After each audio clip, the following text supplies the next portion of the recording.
Welcome, marketologists. Today we're going to talk about hashtags, and I've heard a lot about hashtags.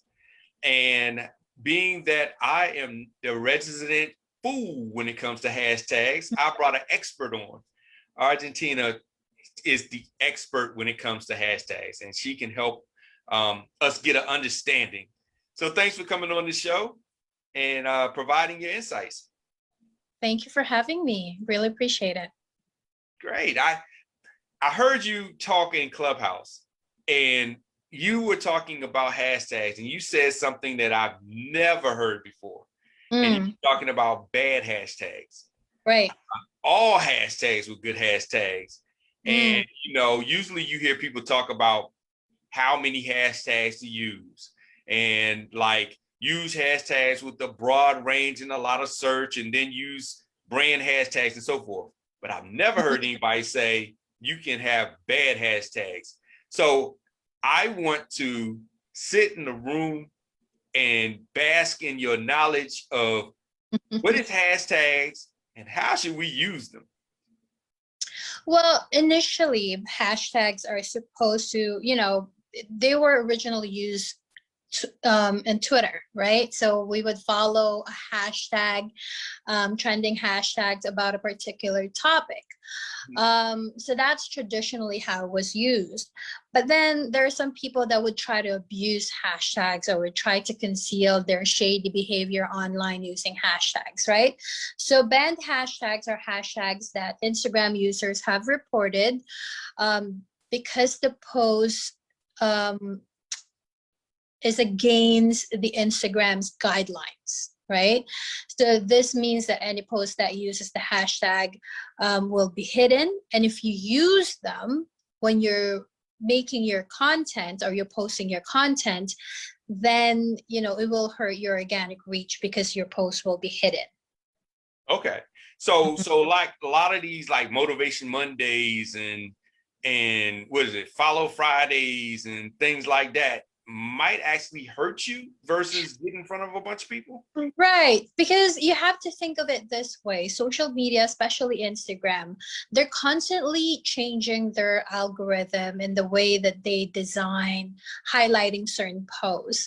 Because ultimately what they want is that organic reach, that whole interaction, that it's actually a human being doing it, and that the content that the people are seeing are relevant content to them. You know what I mean? Okay. So if I'm not really interested in seeing sports cars, for example, because that's not my interest, and somehow someone is using hashtags that I and a lot of people follow just so they can be seen. So, Instagram is quite smart in terms of designing their algorithm to say, you know what, this looks like it's just a follow pod, or it's just, bots doing it, or it's just people trying to get likes, but not really something relevant to it. So that's why it's very, very, important that when you're using hashtags, because hashtags are extremely powerful if you know how to use them. But if you use them, then you will get penalized. Or if you don't use them properly, then you're really missing out on the opportunity to really maximize your every single post. Okay, so like for instance, in that example, if I had a sports car and I'm putting in stuff like Coach bag, and you're like, oh, I like Coach bags, and you click it, and then it's a sports car. All of a sudden, it's like, wait a minute, he's doing clickbait. Back in the days when they used to do clickbait, they would have this video and they would say, here's a cat that slapped a dog. See what happens next. And you click it, and then all of a sudden they're selling you something. And it's like, wait a minute, that had nothing to do with this cat and dog. Right. And so, okay. Yeah. So, and sometimes too, some shady characters online would also use them to hide some of the things that they're not supposed to do, like soliciting minors or anything like that, and would use hashtags that's popular to that demographic to attract them, right? There's also a safety piece to it. So safety and relevance really are the major key points when it comes to really making sure that you're using the right hashtags. Okay. Now, how can you find out what the bad hashtags are? So let's say, you're just being genuine. Mm-hmm. If you use a hashtag, you're a motivational speaker, and you use Motivation Monday, and that might be a bad hashtag. How Right. can you find out which ones are like flagged? Is there like a directory or a way to know? So it's so interesting because Instagram doesn't really go out and say, hey, community, don't use these hashtags. They don't do that, right? So it's really the community and a lot of people figuring it out whether or not what they use. It's like experimenting almost, and the great thing is there's a lot of community users that are putting together a list once they notice that, okay, so this is a banned hashtag. So how do you know if it's a banned hashtag? So you know you can either Google, total the list of banned hashtags, right? Constantly being updated, so it's very important that you stay on top of it. And how do you know if one of your hashtags was actually a banned hashtag without checking the list?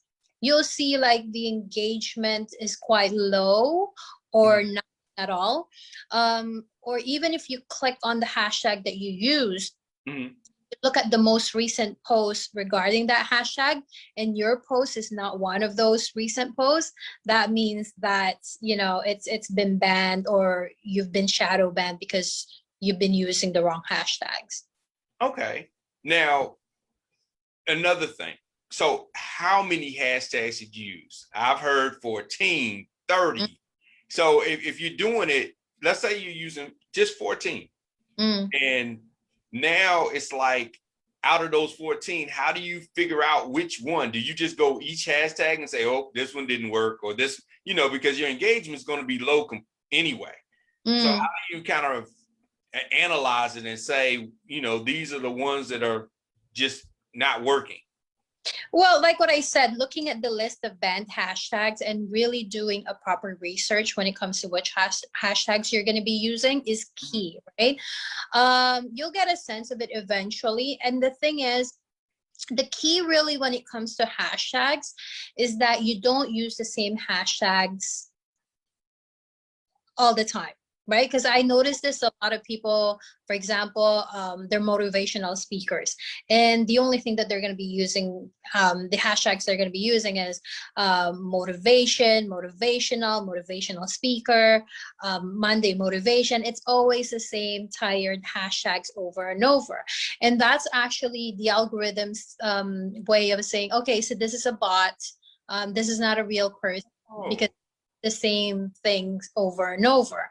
So I always advise to have at least 4 different sets of hashtags that you're using, and constantly checking, are those hashtags still relevant, and looking at those banned hashtags. Like, you don't have to do that every single time that you post, but once a month, maybe check on those hashtags, are they still relevant.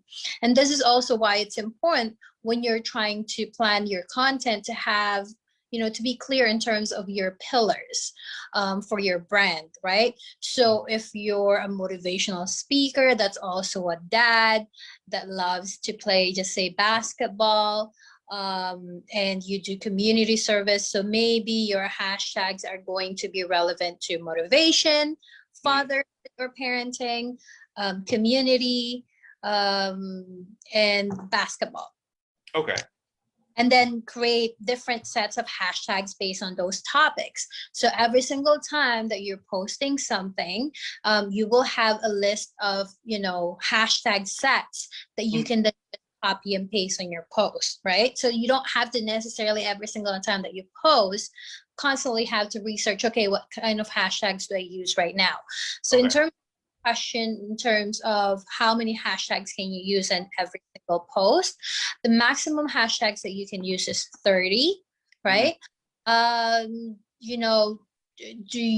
you use all of them? Ideally, yes. I also like to change it up every now and again, so my magic number is between the 20-30 kind of thing, just because, again, trying to get the algorithm to think that, oh, okay, so this is fresh content. This is a Oh, different, okay. this is a different one, right? So that's really, you know, you know, you can ask every single social media person, Mhm. would probably give you a different answer, but for me, it's just based on my experience that that seems to be what works, that I'm getting that engagement, right? Mhm. And the other thing as well, when it comes to hashtags, is mixing your hashtags from like the most popular ones, to the medium sized ones, to like the small sized ones. How do you know that, whether a hashtag is a really popular, like for example, love, you know that there's going to be billions of people that would have used that hashtag love already, right? But if you say love basketball, Okay. that's smaller percentage versus a love, right? Mhm. Or you can put love, if let's say you're in Houston, love Houston basketball, love basketball. Okay. Like it gets narrower and narrower, right? So, you know, trying to use mixing it up with the big, medium, and small Mhm. sets type of thing. Like, so every single time you're getting a mix of, you know, the big ones, the small ones, and the medium ones. And what I recently discovered as well, I don't know if you have been using Instagram Reels. Haven't got to it yet. Yeah. Yeah, I'm trying to get good at Instagram, and it's hard. It's probably the most, when it comes to like social media platforms, I would say Instagram is the most features it has, and that's why there's lots to learn, because there's a different strategy when it comes to stories, there's a different strategy when it comes to posts, there's different strategy when it comes to hashtags, when it comes to your bio, like all of these things. And now just a few months ago, they introduced Reels, which is their answer to TikTok, because Yeah. TikTok is growing in popularity, right? And they don't want to lose a lot of their creators, so they made that option or that feature available in the platform. What I discovered when it comes to Instagram Reels is that the hashtag strategy is also different from your main post. Wow. I find that when you're using a mix of big and medium hashtags, Mhm. it seems to get better visibility. Okay. Okay. Uh, just because, and I feel that the reason for it is that there's not a lot of Reels content on the platform yet. And that's why you're one of the first ones to show up when you're using those more popular hashtags when it comes to the Reels. Okay. Any sense? Yeah. Yeah. So, question in the SEO fashion.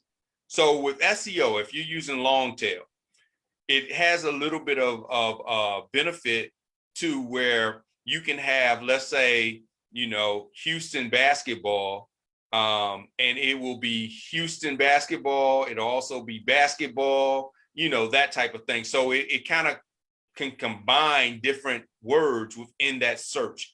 Mm-hmm. Does that work the same with hashtags? So if you were to say love Houston basketball, will it Mm-hmm. do love basketball and Houston basketball? Or is it just like exact match to where it's just love Houston basketball? Now you got to do another hashtag for Yeah. Houston basketball. Yep. Exactly. Exactly. You have to be specific, right? There's actually few websites that you can use, and even apps that you can use to figure out which hashtags would work. Like you can do hashtag search, right? So Okay. one is best hashtags. If you just Google best hashtag, you're going to go to that website. You basically put in a keyword that you would normally use in your post, and then it's going to give you a list of suggested hashtags based on that. Mm-hmm. Uh, the other one that I really like, although it's not paid, I think you can try to do a few times before it's going to ask you to pay.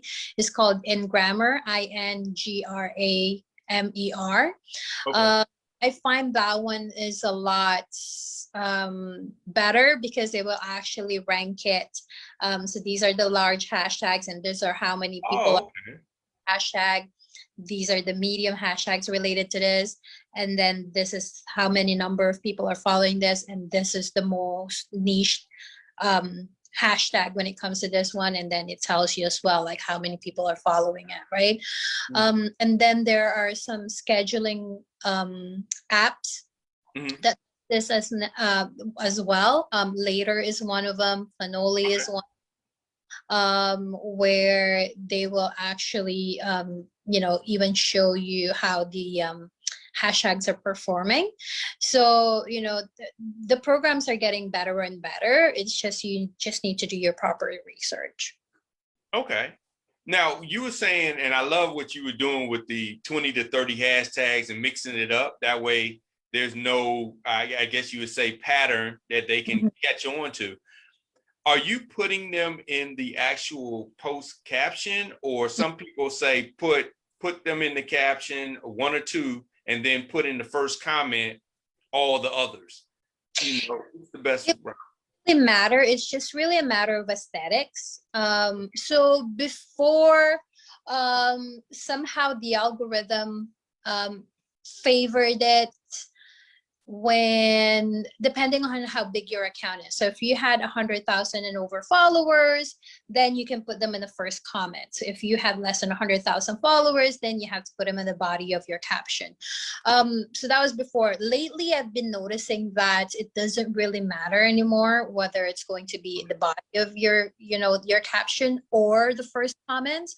What really matters is the timing that you put. So if you decide that you don't like the aesthetics of the hashtags being part of your caption, and you decide to make it as your first comment, it's really a timing. So you need to do it like for the first 15-30 seconds that you created your post, because if you do it later than that, then somehow it doesn't it doesn't become part of that post anymore, if that makes. Yeah, so it counts more as a comment than as part of that post.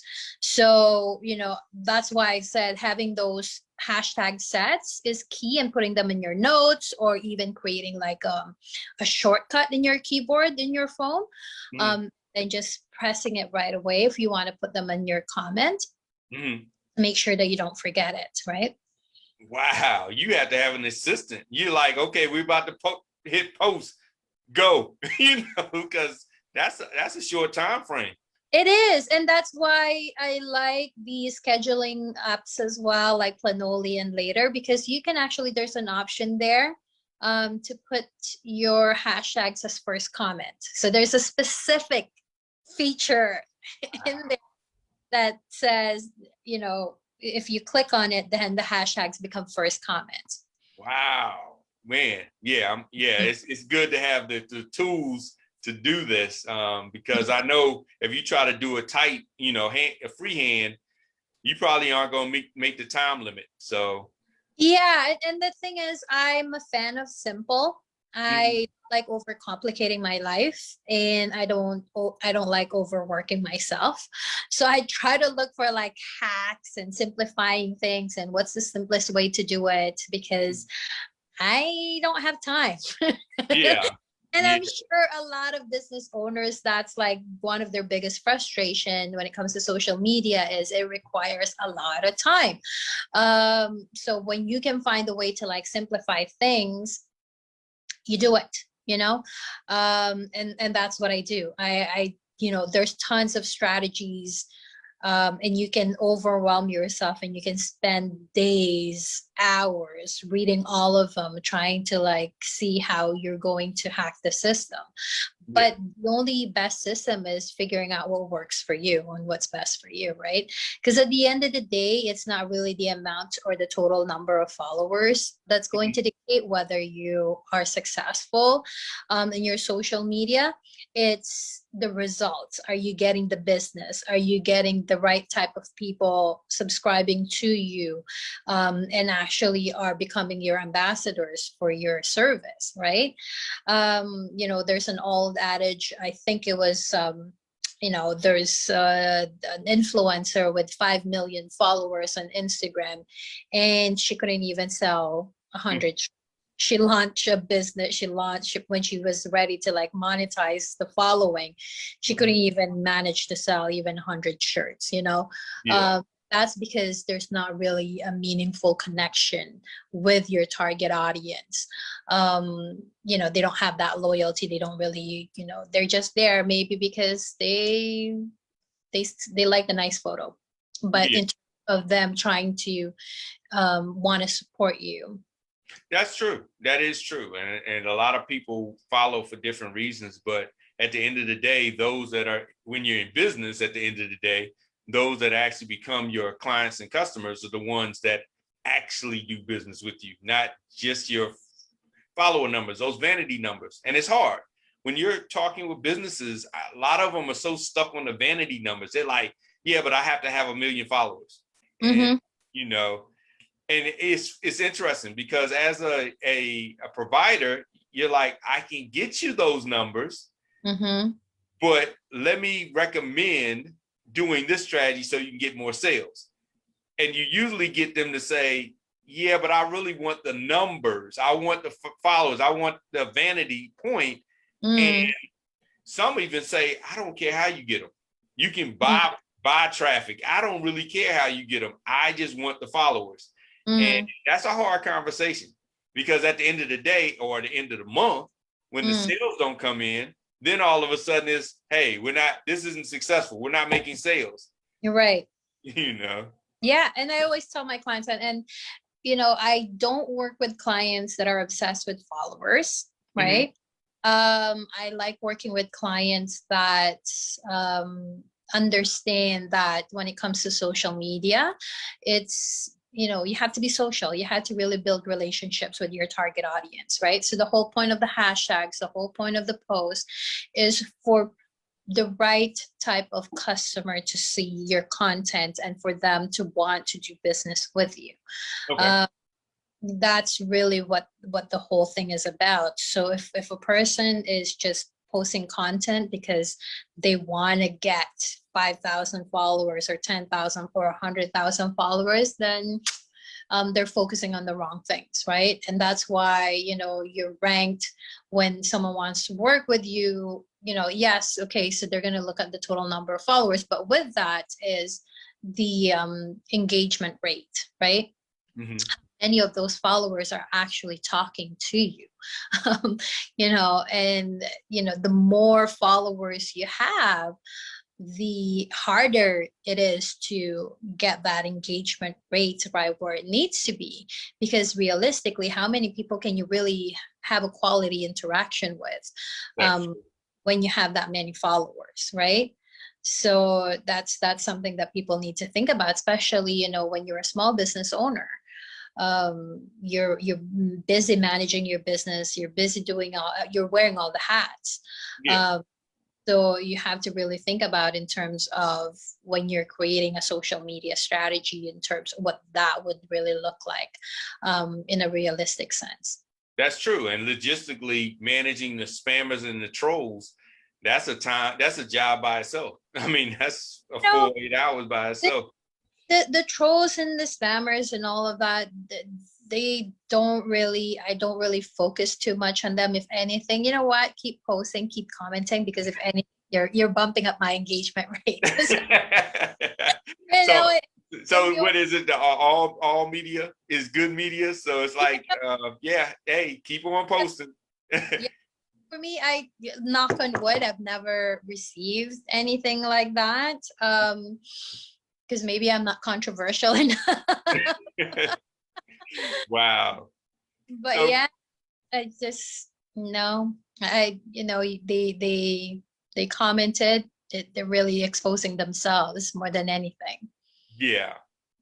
Now, are there like certain types of hashtags you should always have? Like, for instance, your brand name or, your industry. Are there certain types of hashtags that you're like, out of these hashtags, at least have this always? What would you recommend in that? If you're cultivating a brand, Mm-hmm. you know what I mean, and you're really trying to build, like for example, for me, the name of my company is Gabe and Angel, which is the name of my kids. Mm-hmm. So most of my posts would have that. So if people are just discovering me and they want to see all the posts related to my content, even the people that I've done business with or have posted something about me, then they can track it using that hashtag, right? Okay. So that's really the only time that I would recommend maybe using that if you're building a campaign, a hashtag, right? So with my community work right now, actually, um, I'm starting a campaign to promote visibility and representation for my Filipino community.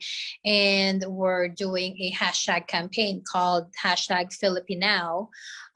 So all of my posts during the whole campaign month will all have that, right? So it's all related to that whole campaign and movement. So yeah, so that's the only time that I would suggest using the same hashtag. Okay, great. And I know across different platforms, the hashtag strategies are different, based on the platform. Yeah. Are they still as relevant on like Twitter and YouTube? I know LinkedIn they are because they always recommend you do hashtags. But, I've heard now, this is just blog talk. I've heard like Facebook, it really doesn't matter anymore. I've even heard YouTube, it doesn't even matter anymore. Now it's funny because I've also heard it's the only way that you're really going to rank. But I have to test it and see which one works for me. But I've heard both on that with YouTube. So do you know if hashtags like on the other platforms are as I know Facebook, it doesn't really matter. You're right. I have yet to hear somebody saying I'm searching something on Facebook, let me use a hashtag. It just doesn't exist, right? If anything, they would just go on Facebook group and ask somebody and say, hey, I'm looking for this, and then you get your answer because that's what the whole thing is, right? Yeah. With YouTube, I have 11 subscribers on YouTube, so I may not be the right person to ask. Okay. Okay. Yeah. Comes to that. But I know Twitter, it started really there, right? So I know, for example, a lot of my PR friends are talking about that's one of their thing is that use hashtags, even when you're searching for something. And apparently a lot of news reporters or even PR people, that's how they, for example, if they need someone to talk to about a particular topic, they would actually use the hashtag strategy. So Okay. And on Twitter, since the character count, you really can only use what, 2 or 3 hashtags, and that's it. I mean, because of your character. whatever can fit in the Yeah.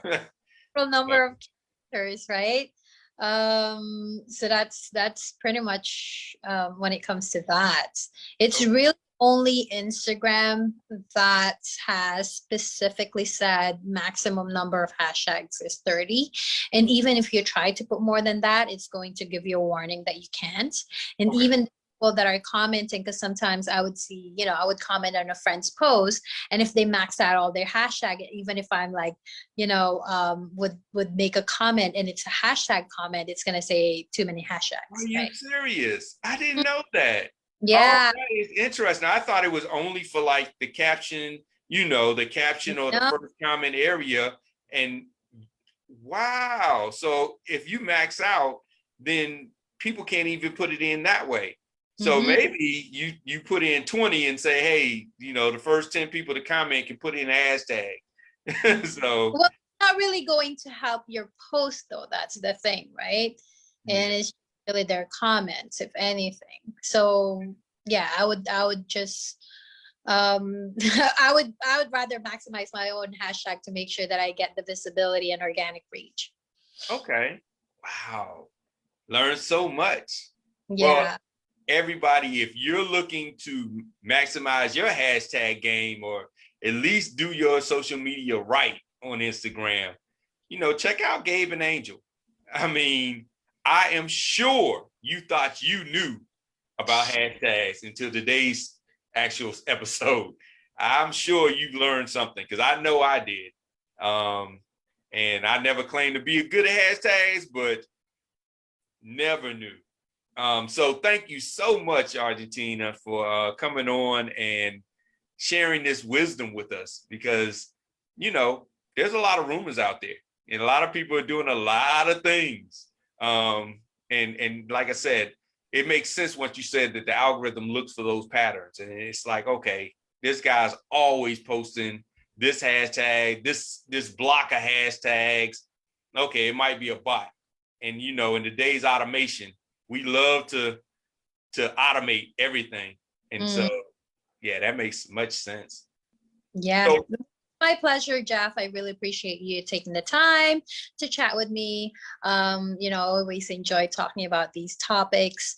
And, you know, like what I said, and here's the other tip as well for people that are listening. We're talking about breaking the pattern. That's always the thing about algorithm. If you feel that your account is on a slump, you know, review your content, make sure that it's relevant to your business. And the other thing as well that you can do is you can actually do a reset. So take a break from social media, because at the end of the day, especially Instagram and Facebook, the way that they design their algorithm is to want you to come back. So they will try to entice you. So what the next time that you make and do this, especially if you have like a big promo that you want to push, do a reset of your account. Don't post anything for at least 24 hours. And then post something, and you'll notice the algorithm will pick it up and try to like share it more. wow, that's interesting. Didn't know that either. I didn't know that. Yeah, I thought that when you stop posting, they say, okay, well, this person isn't important anymore. We're not going to promote his stuff. Yeah, but that makes sense on a business aspect. And I definitely can keep going on, but I know your time is limited, because I was about to ask you about, you know, the algorithm saying X amount of people saw your material, but then you're like, I've talked to more people that said that they've seen it versus what they say that people have seen it. How are they doing that? Is that trickery? Is that, I mean, what's going on? They say 3 people saw your post, and then you talk to 5 people, say, oh, I loved your post. You're like, wait a minute, what's going on? Well, sometimes the system is not perfect either, right? Sometimes the analytics doesn't show you the real data, the real numbers. And sometimes too, you have to think of it that Instagram and Facebook, although they're free, they're still a business, right? At the end of the day, they want you to spend money in their platform. So spending money, meaning like boosting your post, again, you know, if you're a business and you constantly want to promote your business, you know, think of it like even spending $30 a month to boost posts or anything like that. So that's like $1 a day, right? Okay.